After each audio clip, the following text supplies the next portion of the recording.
Bonjour tout le monde, j'espère que vous allez bien. Nous allons voir ici nous allons faire l'analyse de l'APR AUD-CAD. Sur le graphique weekly, vous pouvez déjà voir que l'APR évolue dans un canal baissier depuis novembre 2020.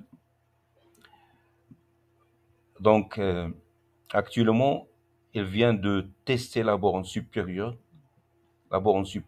qui correspond aux 50% du retentissement de Fibonacci et il est en train du centre. On va voir ceci en détail sur le graphique journalier. Donc voilà, pour le graphique journalier, on peut déjà voir que les cours sont en train d'évoluer dans un petit canal à l'intérieur du canal euh, du canal principal qui marque la tendance de fond qui est baissière.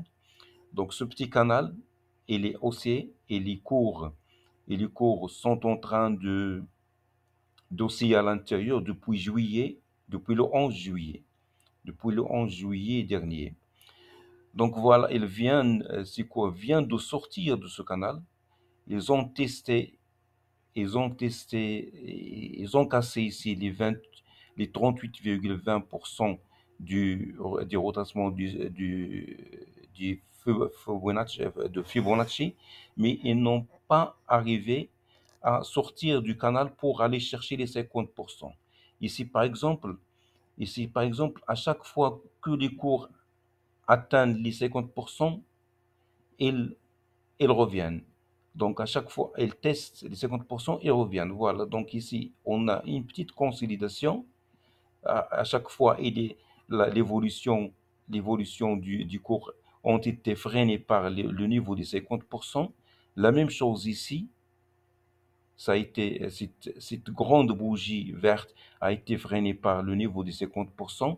Donc ici, on est allé chercher les 50%, mais les cours ont été freinés par cette borne supérieure de, de ce petit canal. Actuellement, les cours ont clôturé à l'extérieur de ce canal vers le bas. Donc, c'est un signal que les cours aller vont aller vers le bas pour aller chercher la borne inférieure du canal ou au moins le plus bas. Ce niveau-là qui correspond au niveau le plus bas ou au creux au dernier creux, au dernier plus bas.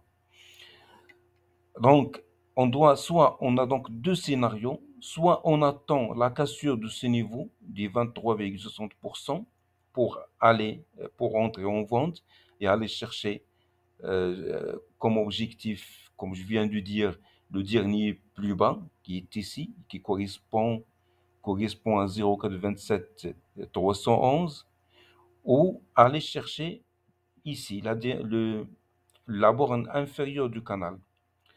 Le deuxième scénario, c'est qu'on peut voir ici que les cours ont été freinés ici, ont été freinés à trois reprises par le niveau des 23,60% du niveau des Fibonacci. Bien sûr, ce niveau a été testé plusieurs fois, on peut le voir ici, mais juste pour les 3 derniers jours après la cassure de ce niveau, de cette borne inférieure de ce canal, ça a été testé 3 fois.